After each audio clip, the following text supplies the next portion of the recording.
If you're a working person, you've no doubt experienced the sensation of being a cog in a machine at some point. The feeling of detachment and disconnection in your daily life. Living for the weekend because the majority of your life is spent toiling for your capitalist overlord. Barely making enough to scrape by while your boss grows rich off the back of your labour. The little time you can find outside of work is your only opportunity to truly live. Marx summed this up in 1844 when he wrote that the worker only feels himself outside his work, and in his work he feels outside himself. He feels at home when he's not working, and when he is working he does not feel at home. His labour is therefore not voluntary but coerced. It is forced labour. As a result, therefore, man, the worker, only feels himself freely active in his animal functions, eating, drinking, procreating, or at most in his dwelling and in dressing up, etc. And in his human functions at work, he no longer feels himself to be anything but an animal. Here Marx is referring to the concept of alienation or estrangement, a point that hits hard for a lot of working people who experience this sensation of being chewed up and spit out day after day by the capitalist system that we're living under. It's also a topic that's been heavily debated among Marxists for reasons that'll become clear later on in the video. So, what is alienation? What are workers alienated from exactly? And why is this a subject of such intense, heated debate among Marxists? Let's find out.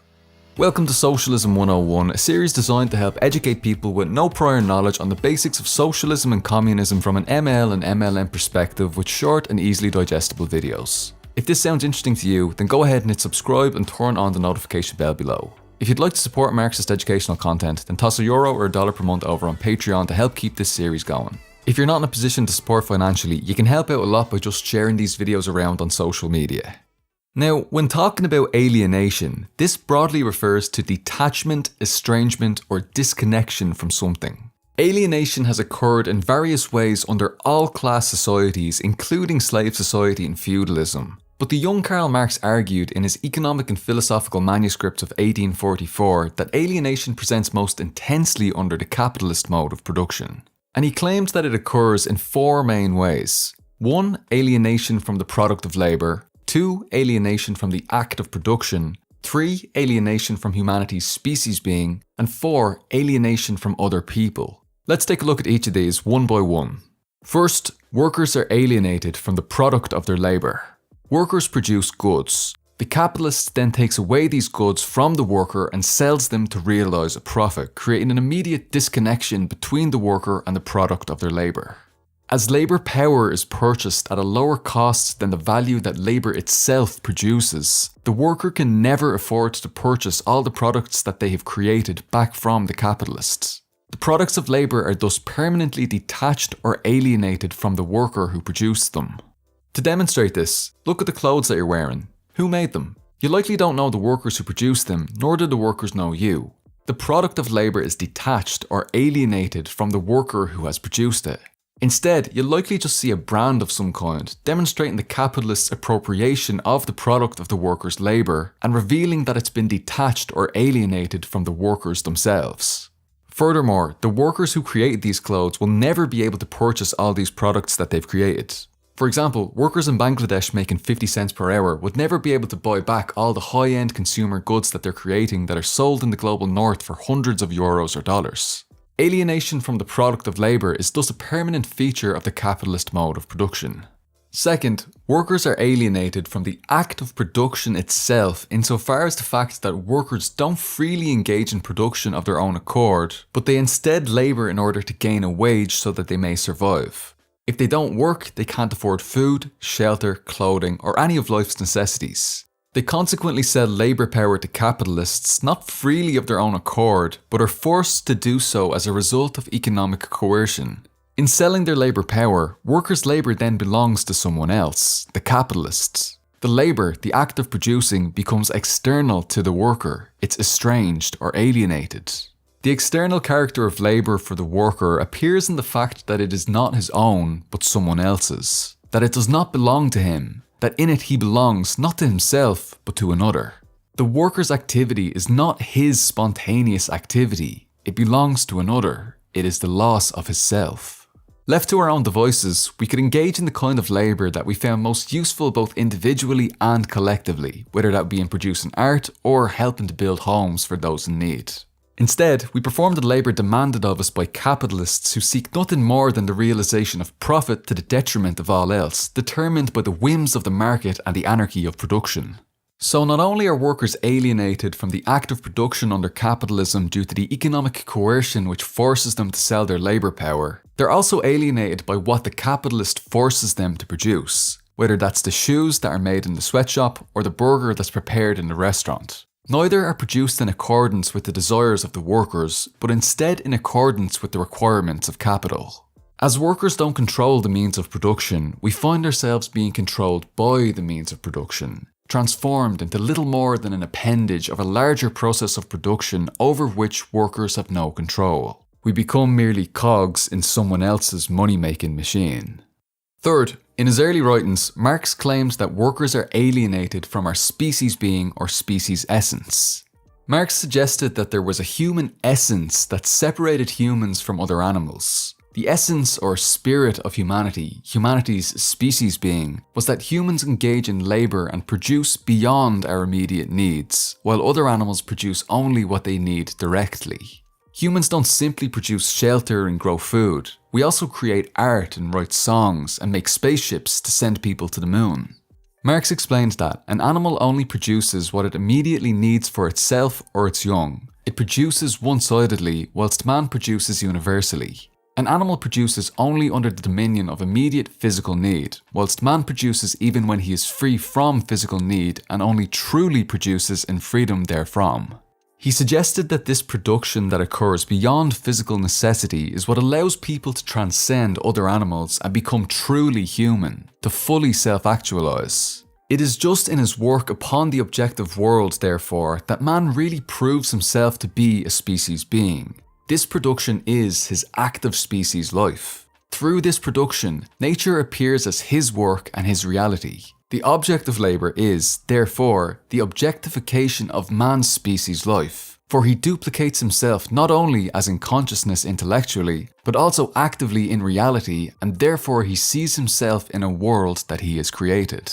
So if workers are unable to produce freely beyond physical necessity, they're detached or alienated from the defining feature of human nature itself, according to early Marx. Alienation from the product of labour and the act of production, as mentioned earlier, means workers are alienated from humanity and become no more than any other animals, robots, or simple cogs in a machine. Estranged labour, therefore, turns man's species being, both nature and his intellectual species power, into a being alien to him and a means of his individual existence. It estranges man from his own body, from nature as it exists outside him, from his spiritual essence, his human existence. Now, you may be surprised to hear Karl Marx writing about humanity's spiritual essence, particularly if you're more familiar with Marx's later writing, which has a much more detached, scientific, economically focused tone. Keep this point in mind, we're going to circle back to it after discussing the fourth type of alienation. Now, fourth, under the capitalist mode of production, workers are alienated from other workers, or more broadly, people are alienated from other people. Connecting this to the three previous forms of alienation already discussed, Marx writes that an immediate consequence of the fact that man is estranged from the product of his labour, from his life activity, from his species being, is the estrangement of man from man. When man confronts himself, he confronts the other man. What applies to a man's relation to his work, to the product of his labour and to himself, also holds of a man's relation to the other man and to the other man's labour and object of labour. However, alienation from other people is perhaps demonstrated a bit more concretely in Marx's later concept of commodity fetishism, which reveals the way in which the commodities that we encounter on the market mystify us and obscure the real human relations which are involved in the creation and distribution of these products. For example, it's generally impossible for us to know the workers in the sweatshops and the working conditions under which the products we encounter on the market have been created. The worker who produced the product is detached from it, and we as consumers purchase these detached products. This means that we as consumers are also detached or alienated from the workers themselves who produced it. Thus, the real social relations between people ourselves are hidden, and in its place appear to us merely relations between things, the money in our pocket and the product on the shelf. In this way, the capitalist mode of production makes us detached, disconnected, estranged, and alienated from one another. Now, I mentioned earlier that alienation is a contentious topic that's subject to a lot of debate among Marxists. The main point of debate is around the concept of species being and a spiritual essence of humanity, which Marx used as the basis for other forms of alienation under capitalism in his early writing. This will seem completely out of place if you've come to Marx through his later work, which roots itself firmly in materialism rather than idealist notions of spirits or any kind of trans-historical metaphysical human nature that stands outside of history, detached from the objective material conditions of any given epoch. In fact, this contrast is so stark that Marx's work is often divided into pre-1845 early Marx and post-1845 late Marx. Early Marx is generally characterised as bearing heavy remnants from the left Hegelian tradition and dialectical idealism rather than dialectical materialism. Consequently, early Marx appears to harbour strong humanist sentiments that rely on some kind of essential human nature or inner spirit that exists outside of history, independent of material conditions. Conversely, late Marx is firmly rooted in the science of historical materialism that situates matter as the starting point for all that exists rather than spirit, breaking decisively from the remnants of bourgeois ideology that were present in early Marx's writing. The rupture from early Marxist humanism occurs specifically in the 1845 Theses on Feuerbach, when Marx writes that Feuerbach resolves the religious essence into the human essence, but the human essence is no abstraction inherent in each single individual. In its reality, it is the ensemble of the social relations. Feuerbach, who does not enter upon a criticism of this real essence, is consequently compelled to abstract from the historical process and to fix the religious sentiment as something by itself and to presuppose an abstract, isolated human individual. Essence, therefore, can be comprehended only as genus, as an internal dumb generality which naturally unites the many individuals. So, as we can see, Marx here breaks from his own concept of an abstract species being that he wrote so much about just 1 year prior in his economic and philosophical manuscripts, instead moving to understanding phenomena as developing dialectically as part of historical processes rooted in material conditions and social relations at all times. This was an epistemological break from the remnants of bourgeois idealism present in Marx's earlier writing, and marks a qualitative leap forward into the development of a truly proletarian ideology. So, where does this leave the concept of alienation when its basis on human species being is removed?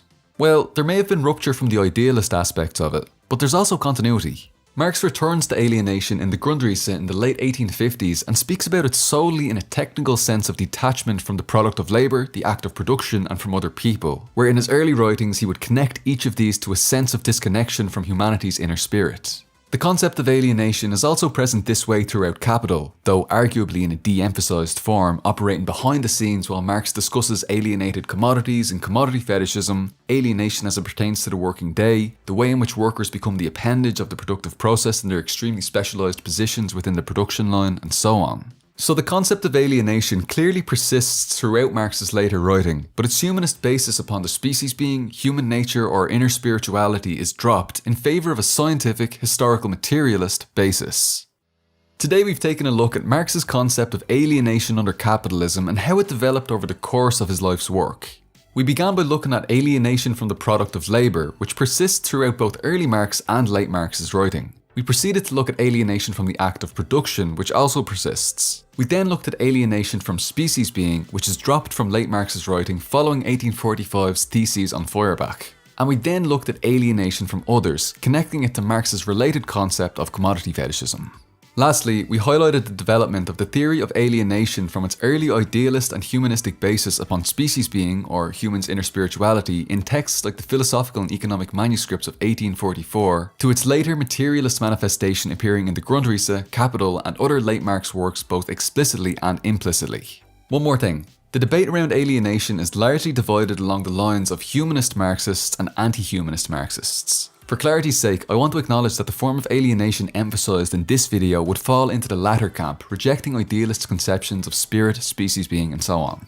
Consequently, the versions of alienation described here, despite using young Marx's categorizations, have been presented as more in line with the positions maintained by late Marx, the Marx who wrote Capital, the Grundrisse, and so on, which don't rely on species being and instead focus primarily on the material realm. There's a reading and resources list in the description box below that I strongly recommend diving into if you're interested in learning about the different positions on alienation and the humanism versus anti-humanism divide.